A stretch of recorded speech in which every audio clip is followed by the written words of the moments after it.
Le gouvernement de la République démocratique du Congo, via le ministère des Finances, vient de décider de la création d'un fonds. On parle ici d'un fonds d'investissement stratégique de la République démocratique du Congo. Vous aurez plus de détails dans cette édition Zoom Eco Live. Nous parlerons également des activités économiques nationales d'ici fin 2025. Mesdames et messieurs, merci de rester fidèles et bienvenue à ce numéro. Nous allons donc commencer avec les nouvelles en bref et on se retrouve juste après pour la suite. C'est parti. À l'occasion de la première réunion du gouvernement Sominoa II, le président de la République démocratique du Congo a délivré un message solennel à l'ensemble de l'exécutif national. Entre félicitations, rappel de défis et appel à la rigueur, le chef de l'État congolais a tracé la feuille de route de ses nouveaux mandats gouvernementaux. Au nouveau ministre, il a lancé « Imprégnez-vous rapidement de dossiers, relevant de vos attributions, engagez-vous avec détermination dans l'atteinte des objectifs fixés et agissez toujours dans le strict respect de la Constitution, de loi de la République démocratique du Congo et de mes orientations ». Au mois de juillet 2025, les recettes mobilisées par le service d'assiette du gouvernement congolais ont été bien au-delà des assignations arrêtées au cours de la période indiquée. En effet, sur un montant prévisionnel fixé à hauteur de 3 167,2 milliards de francs congolais, le régie financière ont collecté 3 216,4 milliards de francs congolais, soit un taux de réalisation de 101,6%. D'après la note de conjoncture économique de la BCC, ces résultats étaient expliqués par l'encaissement du deuxième acompte provisionnel de l'impôt sur les bénéfices et profits pour l'exercice fiscal 2025. Au 7 août 2025, le prix du baril de pétrole s'est établi à 66,3 $ américains, marquant une baisse de 5,2% par rapport à son niveau du 31 juillet 2025. Selon les données des experts de la Banque centrale du Congo, plusieurs facteurs expliquent ces replis. Les incertitudes entourant la politique commerciale des États-Unis, notamment le droit des douanes, alimentent la nervosité des investisseurs. À cela s'ajoute une demande mondiale qui peine à se maintenir, affaiblie par des perspectives économiques moins favorables dans plusieurs grandes régions consommatrices. Plus de détails sur Zoom-Couponet. Le ministre du Commerce extérieur, Julien Paluku Kaongia, a annoncé la suppression définitive de la taxe de 10 $ américains par tonne imposée sur le produit agricole destiné à l'exportation. Cette décision vise à répondre aux préoccupations exprimées par les exportateurs et à renforcer l'amélioration du climat des affaires en République démocratique du Congo. Cette mesure intervient après de nombreuses dénonciations formulées par l'Association des exportateurs de cacao et de café ainsi que par la Fédération des entreprises du Congo, notamment au niveau de son groupement territorial de Béni. Liste de détails sur Zoom-Couponet. Voilà, vous nous suivez à Kabea Kamwanga, nous émettons à Kinshasa, capitale de la République démocratique du Congo. Nous allons prendre déjà notre toute première rubrique. Il s'agit des chiffres clés qui nous sont présentés par Judith Unamaka.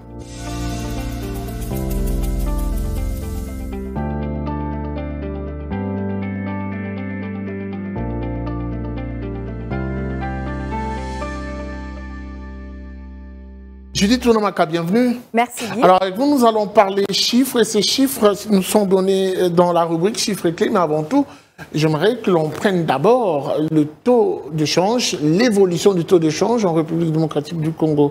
Qu'est-ce que l'on peut dire ? Voilà, concernant le marché de change actuellement en République démocratique du Congo, commençons donc par l'officiel où présentement 1 $ se change à 2874 francs congolais, un franc CFA revient à 5,12 centimes et 1 euro s'interchange à 3360 francs congolais.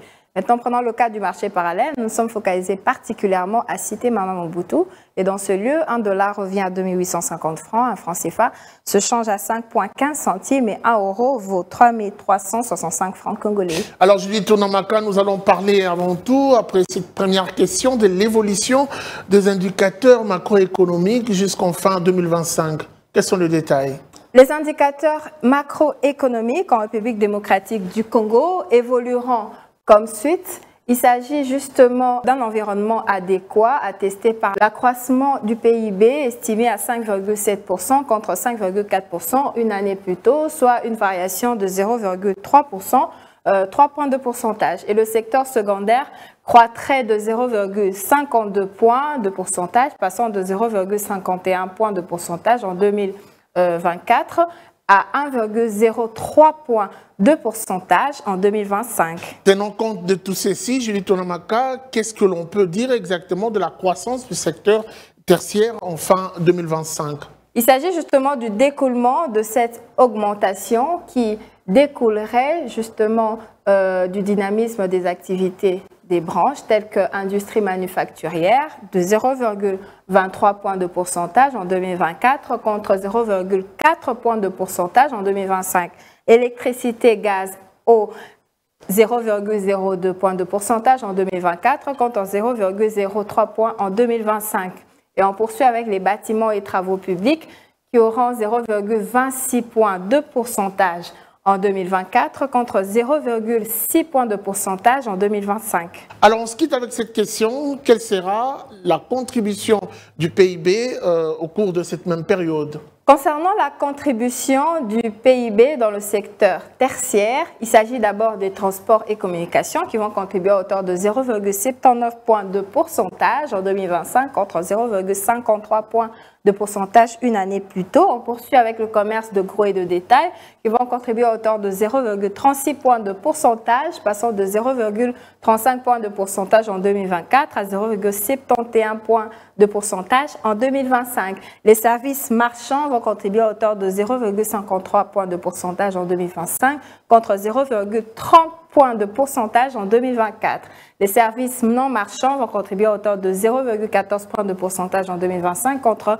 0,03 points de pourcentage une année plus tôt. Merci beaucoup à vous, Judith Onamaka, pour toutes ces précisions. Je rappelle que vous étiez à la présentation de Chiffres Clés. Merci à vous, Guy. C'est toujours un plaisir. Et pour parler de ce fonds créé par le gouvernement de la République démocratique du Congo pour soutenir l'investissement, nous allons recevoir pour vous Judith Piombo qui sera avec nous tout de suite après ceci.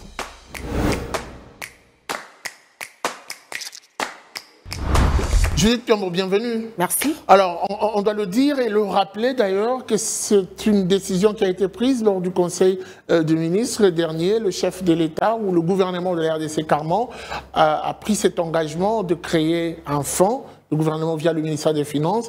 Et la question qui me passe déjà à l'esprit pour commencer, quelles seront les missions claires attribuées à ces fonds? Le ministre des Finances, Doudou Famba, a fait adopter le projet de décret portant statut, organisation, mais aussi fonctionnement d'un établissement de l'État dénommé Fonds d'investissement stratégique de la République démocratique du Congo, avec pour mission, bien sûr, de mobiliser, mais également de structurer les financements en vue d'accélérer la mise en œuvre stratégique nationale du développement du pays, aussi son inclusion nationale, la diversification de son économie et pour finir, le renforcement de sa souveraineté nationale. Aujourd'hui, on en parle, mais beaucoup peuvent se poser la question d'où est venue cette initiative de créer ce fonds d'investissement. Vous devez savoir que l'adoption de ce projet de décret s'inscrit dans un cadre de la continuité des affaires publiques, notamment si vous vous rappelez bien, il y a plus ou moins 2 ans, un certain 9 novembre 2023, où l'ancien ministre des Finances Nicolas Kazadi a présenté lors du Conseil des ministres la note d'information relative à la création du Fonds d'investissement stratégique ici en République démocratique du Congo. Et s'il faut se baser donc sur la note de conjoncture ou encore le compte rendu de la 119e réunion du Conseil des ministres, le fonds aura donc pour objectif premier de gérer et aussi rentabiliser les actifs immobiliers. Et il y a un autre détail, on doit le préciser, qu'il s'agit d'un fonds stratégique. Moi, j'aimerais rentrer dans la compréhension des attributions. Quelles sont les attributions confiées à ces fonds et comment le comprendre? Comme vous le savez, il existe plusieurs attributions confiées à ce fonds stratégique. Le premier concerne le fait de structurer le financement innovant à investir dans des actifs stratégiques, y compris les infrastructures, l'immobilier, l'énergie, les technologies émergentes, l'agriculture ainsi que l'industrie, et ceci dans le but de stimuler le développement économique durable et ce, en adéquation avec le programme d'investissement public. Le deuxième point concerne le fait de tenir, gérer, valoriser, rentabiliser les actifs publics mentionnés en annexe en facilitant ainsi leur intégration dans les projets d'investissement à forte valeur ajoutée. Puis un autre point concerne le fait d'assurer une gouvernance transparente mais également rigoureuse en matière de gestion des fonds publics, de bonnes pratiques et de normes environnementales en respectant le principe de responsabilité financière et de performance. Alors pour boucler la boucle, une dernière question, Judith Piombo, qu'est-ce qui est exactement prévu dans le cadre de ce projet pour accroître la capacité d'investissement, mais aussi optimiser la rentabilité des actifs de ce fonds? Pour y arriver, justement, il est prévu de promouvoir le co-investissement avec ses propres ressources aux côtés des partenaires institutionnels et privés, tant nationaux qu'internationaux, bien sûr. Pour ainsi, la capacité d'investissement sera accrue et la rentabilité des actifs du fonds sera optimisée. Et devra aussi servir le levier financier pour le développement du pays en facilitant ainsi l'accès aux financements internationaux et en participant à des initiatives assez stratégiques en faveur de la croissance et la création d'emplois et aussi le développement du secteur national. Mais il y a également une dernière attribution confiée à ce fonds stratégique et il est important de le souligner avant de se séparer. Il s'agit d'assurer la gestion du secteur fiduciaire de certains projets d'investissement public lui est confié par le gouvernement national, financer ses ressources propres et ou extérieures conformément à la réglementation spécifique applicable aux exigences économiques. Merci beaucoup à vous pour ces précisions. Merci de m'avoir reçu. Rendons-nous cette fois-ci au Japon où se tient la 9e édition de la conférence sur le développement d'Afrique. Une conférence qui a réuni plusieurs pays africains et la République démocratique du Congo y participe également. Et pour en parler, nous sommes en ligne avec le directeur général de l'ACP, M. Bienvenu Bakoumania, qui a accepté de répondre à nos questions. M. Bienvenu Bakoumania, merci de cette disponibilité. Alors la première question, dites-nous exactement que gagnera la République démocratique du Congo en prenant part à cette conférence? Mais comme on le sait, la TICAD, ce sont des questions de développement qui sont traitées par les responsables et les hauts responsables. Et cette fois-ci, c'est l'innovation, c'est la formation, les investissements. Et vous savez, il n'y a pas longtemps, le Japon avait un sommet avec la République démocratique du Congo et les investissements dans le secteur minier avaient beaucoup intéressé les hommes d'affaires japonais. Et comme vous le savez aussi, la coopération entre la République démocratique du Congo et le Japon en termes de construction d'infrastructures et en termes de formation, vous n'avez qu'à voir les routes qui sont construites par la coopération japonaise et vous n'avez qu'à voir les soutiens que le Japon apporte à notre INPP, Institut national de préparation professionnelle, pour vous rendre compte de l'intérêt que la RDC a à participer à cette rencontre. Et cette fois-ci, selon tout ce que j'ai entendu dans les couloirs, la délégation congolaise va également porter la question de la paix et de la sécurité, en plus des questions de développement. Alors vous insistez sur la coopération entre la République démocratique du Congo et le Japon, mais quelles seront les retombées immédiates? Lorsqu'on parle de la coopération entre la République démocratique du Congo et le Japon, ce n'est plus question d'opportunité. Il s'agit du renforcement de cette coopération.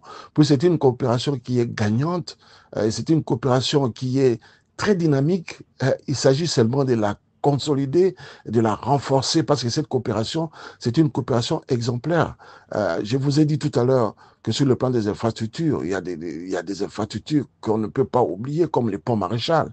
Il y a des soutiens apportés à la formation à l'Institut national de préparation professionnelle par la JIC à la coopération japonaise. Ce sont des coopérations qui ont déjà porté leurs fruits. Il suffit, cette fois-ci, il est question de consolider et cette fois-ci, il est question également de demander au Japon d'apporter son appui sur les questions de sécurité et les questions de paix. Et comme vous le savez aussi, la MONUSCO, le Japon contribue pour beaucoup dans la MONUSCO, la mission des Nations Unies pour la stabilité en République démocratique du Congo. Parlons toujours de cette coopération, M. Bienvenu Bakoumania. Quelles sont les grandes priorités envisagées entre les deux pays? Mais comme vous pouvez vous en rendre compte vous-même, la priorité de priorité, c'est la paix et la sécurité.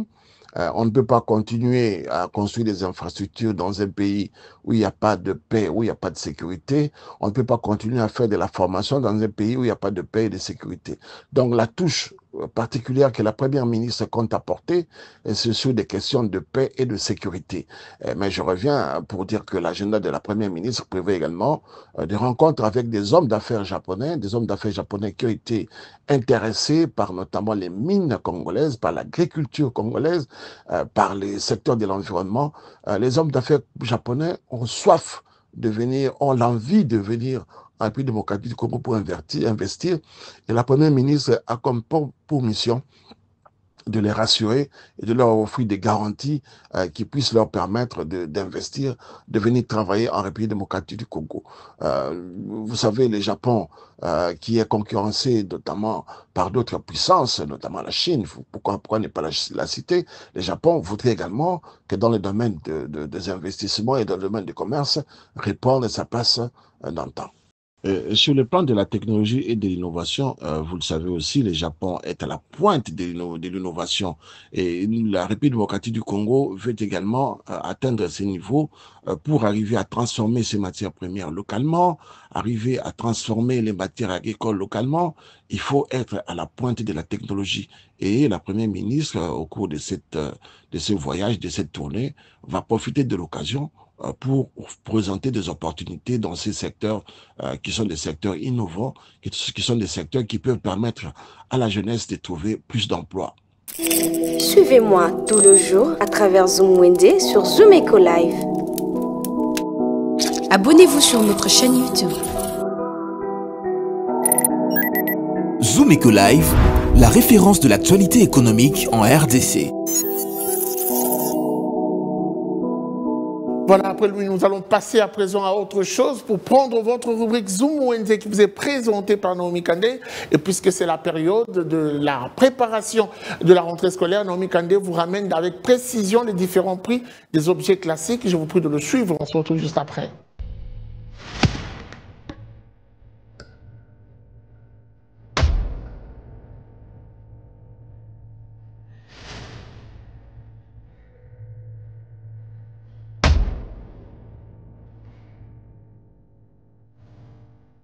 Mesdames et messieurs, nous revoilà une fois de plus avec la suite de fournitures. Cette fois-ci, c'est pour vous présenter le prix de livres vendus au grand marché de la ville de Kinshasa sur l'avenue du Commerce. Sans plus attendre, découvrez avec nous le prix des différents livres vendus dans ces marchés et on se retrouve juste après.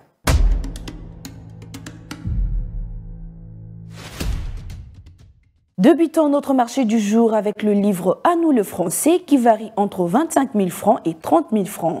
Tout en dépendant d'un vendeur à un autre. On retrouve également le livre « À nous les maths » qui se fixe à 28 000 francs. Pour ceux qui utilisent les livres de sciences, ces mondes merveilleux, cela revient à 25 000 francs congolais.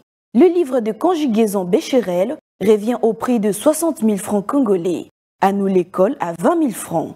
Toujours au même endroit, on découvre le livre de physique 4 qui se vend à 25 000 francs. Physique 6 à 26 000 francs congolais.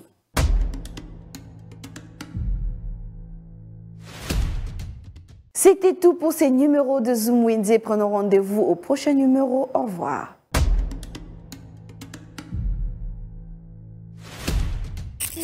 Les rendez-vous économiques, c'est dans l'agenda sur Zoom Eco Live.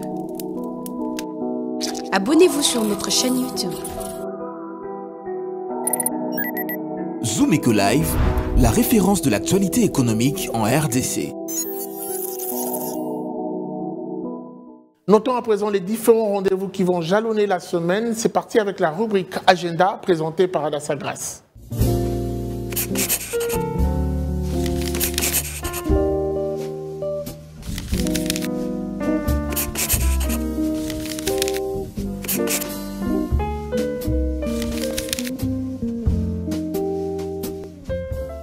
Bienvenue à l'agenda. Voici les activités économiques. La conférence internationale de Tokyo sur les développements de l'Afrique se tiendra à Yokohama du 20 au 22 août 2025. Les axes majeurs de cette édition sont notamment le renforcement de capacités industrielles africaines, conditions essentielles pour stimuler les exportations, favoriser la croissance inclusive et contribuer à la stabilité du continent. À notre rendez-vous à prendre, il s'agit du grand salon de l'agrobusiness et du digital qui prépare la 4e édition du 20 au 21 août 2025 à Lubumbashi. et mettra un accent particulier sur la modernisation de l'agriculture par les secteurs connexes. Cette fois-ci, Reflex Concept, à son tour, prévoit un atelier pro en maîtrise de cérémonie en date du 21 au 22 août 2025. La participation à cet atelier est gratuite, sans oublier 15 $ comme frais d'inscription. À ne pas oublier, la Fondation Femmes au cœur du développement a prévu une conférence axée sur l'impact de l'équilibre psychologique et physiologique sur le développement intégral d'une nation à l'horizon 2050. L'activité se tiendra le 24 août 2025. Le rendez-vous est pris. Et pour finir, Africa Food System Forum organise du 31 août au 5 septembre 2025 le Forum africain de système alimentaire 2025 au Sénégal sous les thèmes « La jeunesse africaine, faire des lances de la collaboration, de l'innovation et de la transformation du système agroalimentaire ». Merci de nous avoir suivis. Au revoir.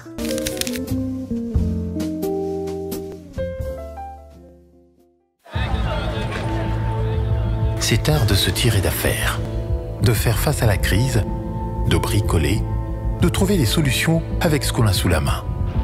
Un art dans lequel les Congolais ont développé un savoir-faire particulier. Article 15. Débrouillez-vous pour vivre. Et on se quitte avec ce numéro article 15. Il s'agit d'un volontaire qui partage avec nous son expérience. Ah ben oui, il s'organise derrière cette activité depuis plusieurs années et est capable de nouer le debout du mois. Comment fait-il? C'est la grande question. Élément de réponse dans ce condensé que nous propose Benita Mweni.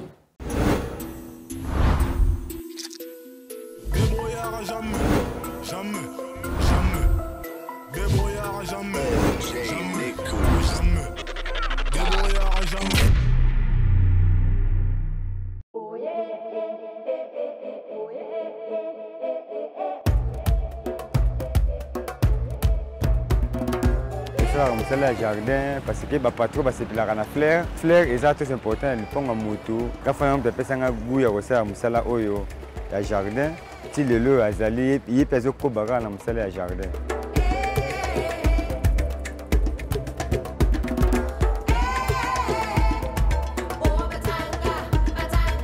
Avantage na ngai ezali nayotangisa bana na musala ya jardin, nayofutela ndako na musala ya jardin, nayotonga ndako na musala ya jardin, ti ndako esila na musala mpe kaka ya jardin.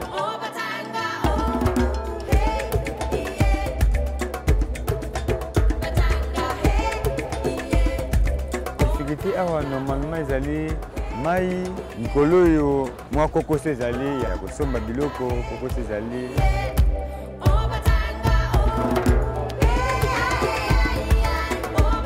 so lelo nateki te nayebike esika nabombaka nake na buki nafuteli mwana minerval so bakilia baye basombi biloko donc eyedaka nga vraimen mosala ya jardin eza vraiment mosala oyo nzambe abenir.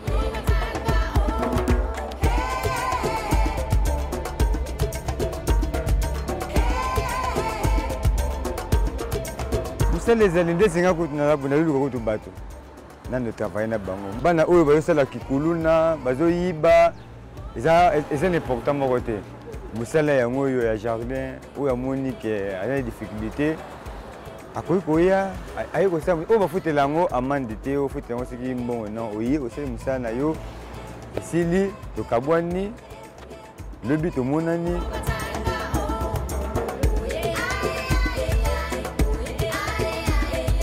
leta soki ayede biso na batio na babourrette po mosala oyo donc esengaka bourrette po so client ye esenga fo misa biloko na kati esenga bourrette da biloko nani tozala yango te ayede biso toza na bakongo te bapau te barosoir eza te batio ya mai eza te donc so yeda oyo ede biso eza bien esala biso bien vraiment makasi parce que toza wana venir des ambassadeurs.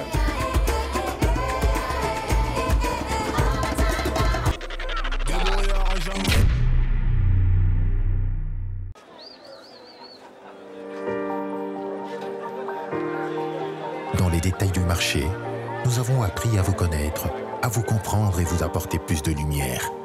Désormais, avec vous, c'est parti pour un voyage de rêve vers une destination meilleure. Ensemble, découvrons le civisme fiscal et la bonne gouvernance dans la gestion de la Res Publica grâce au décryptage de l'actualité économique du pays avec des chiffres clés. Avec une équipe de professionnels, découvrez le quotidien des Congolais en exclusivité à travers des dossiers et analyses approfondies. Zoom-Eco TV, la référence de l'actualité économique en RDC. Allez, c'en est fini pour aujourd'hui. Merci de nous avoir suivis. La suite, c'est sans doute au prochain numéro avec le même plaisir. Vivez heureux, vivez sans temps. Au revoir et à très vite.